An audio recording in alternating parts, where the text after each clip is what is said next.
Okay, we're going to begin today by looking at this poem by Siegfried Sassoon, Attack.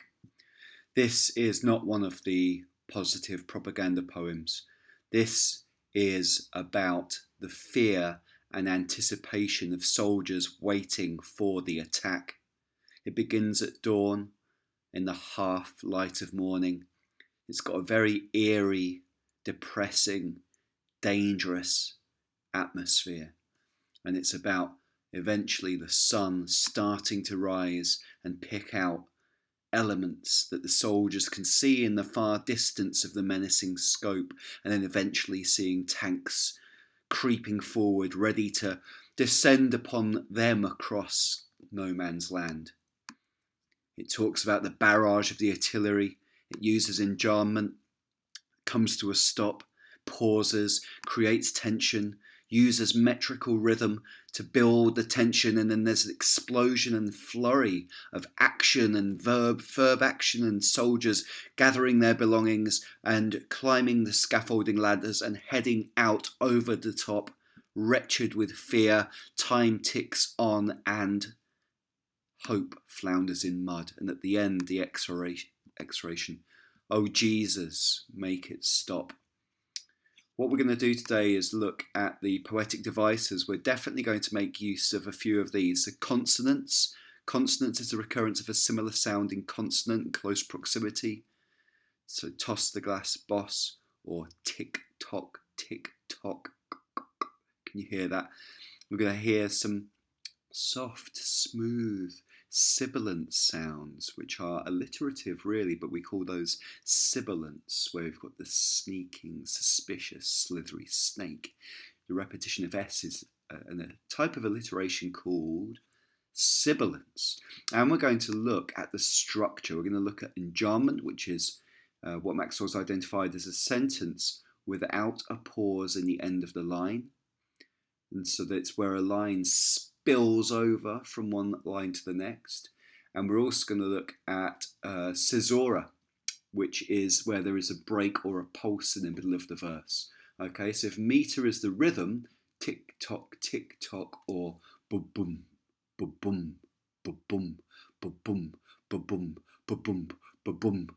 As a heartbeat raises, we've got that rhythm there, but if the heartbeat stops, ba-boom, ba-boom, ba-boom, boop, we've got some pause for drama. So I'm going to read through this poem now together, and I will try and use my voice to project some of the aspects of the tone, the atmosphere, the perspective of the soldiers. You've got to think this is a third-person narrative view. It's somebody who's there in the trenches watching the men prepare.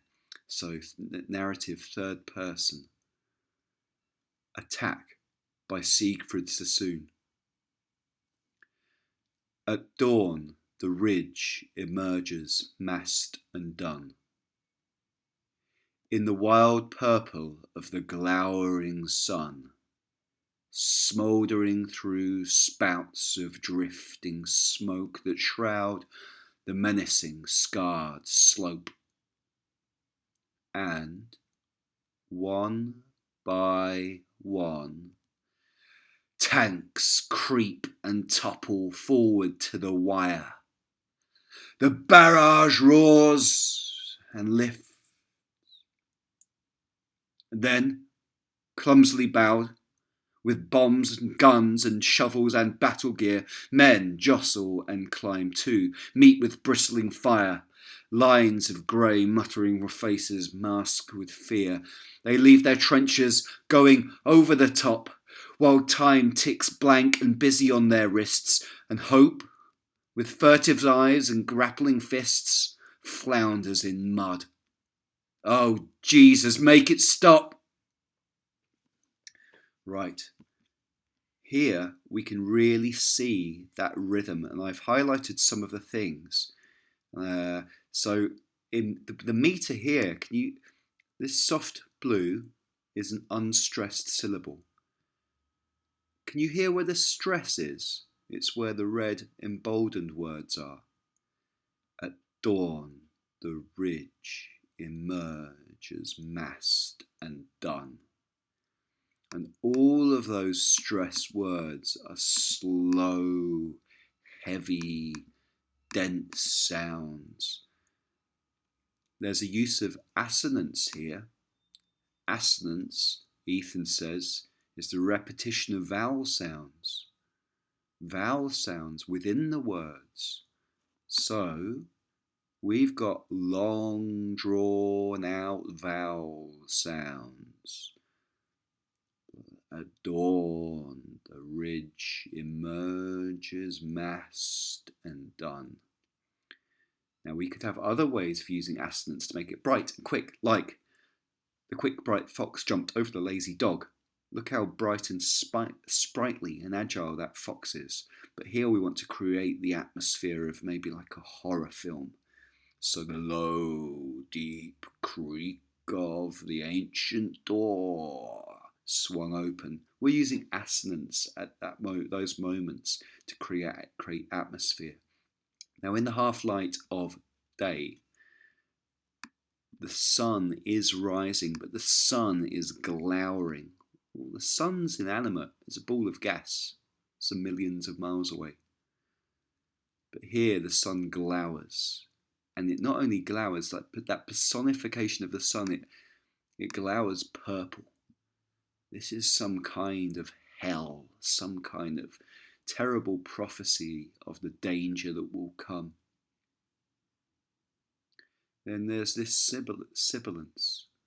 Think of this smoke drifting across. Maybe it's the early dawn mist, or maybe it's the smoke from the barrage of the shells that have landed, smouldering through spouts of drifting smoke that shroud. So smouldering. So it is the shells. It's the shells that have dropped and exploded in the darkness, and it's the smouldering of the fires from their explosions that mask the menacing scarred slope. Well, if it's menacing, the slope itself, the hill ahead of them in no man's land, has been personified as being menacing. And why is it menacing? Well, the men all know perfectly well what it contains. It contains ahead of them the enemy.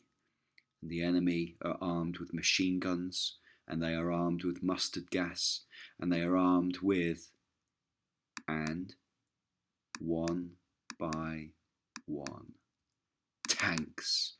Tanks here has been capitalized, even though it's part of the same sentence, because these have been personified and the threat of them has been heightened by capitalizing them.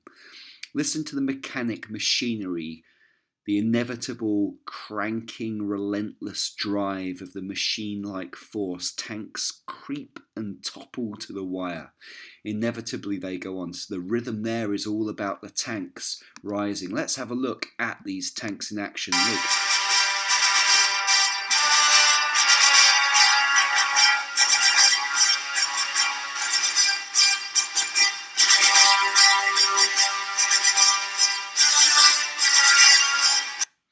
So there they are, and they are coming to get you. I think what's happening here with the pace, can we see that the pace here picks up, then clumsily barreled with bombs and guns and shovels and battle gear. There's a whole flurry of action. But here, look, I've highlighted all of the examples of caesura, which is a break or pulse in the middle of the verse or line. Because I think this is a moment of dreadful fear and realization. Remember, it's so dark the soldiers can hardly see, but in the distance, oh my God, it's the worst possible thing, a new mechanized form of devastating technology. It reminds me of this moment in The Lion King when Simba becomes very much aware of the danger from the menacing slope, from the ridge that rises above him.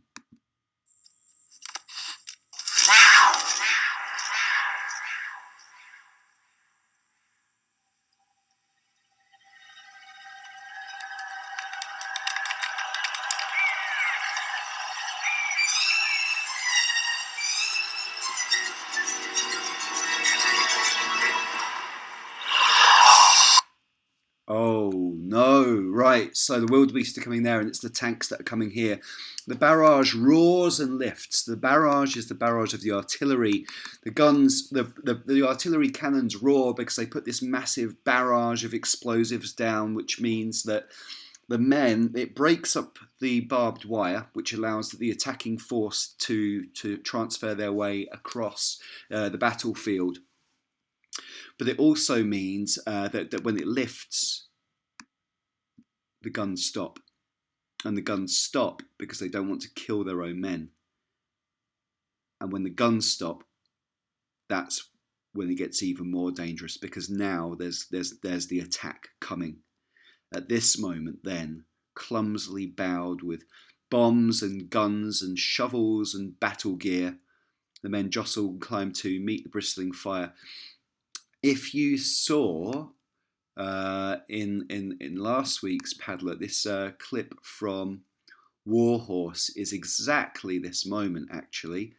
Can I find this?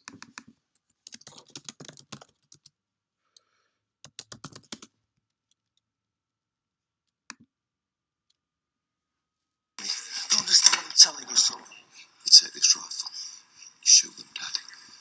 Understand? Up there, son. Up your lad.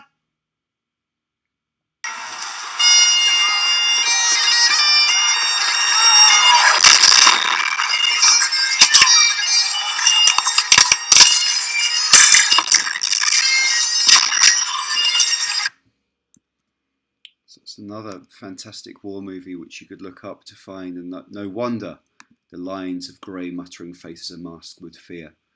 I can't imagine how terrifying it would be. But they leave their trenches going over the top, but look, they can't go back. The meter keeps on ticking. The plot keeps going. The war will not stop. Time ticks blank on busy on their wrists. Now hope here, hope has been personified like the tanks before and like the sun, but hope here has, with furtive eyes and grappling fists, there's this hopeless, desperate, violent, adjectival and verbal phrases to describe. Can hope survive? No.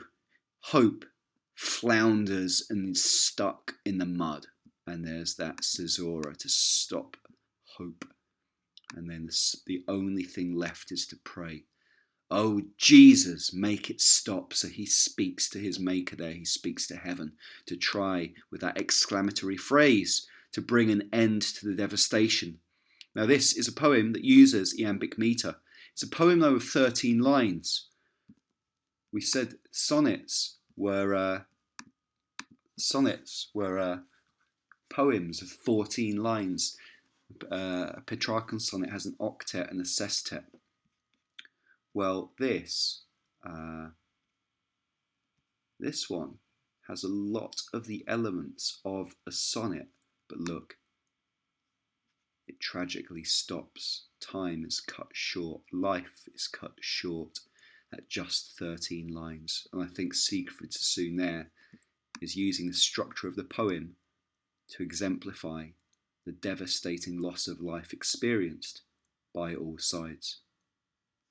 Now, for the rest of this lesson, what I'd like you to do is to look at those vivid ideas and images, and I want you to draw me the best depiction of this scene that you possibly can in the remaining time. Okay, I will now pause the recording and let you get on. Good luck.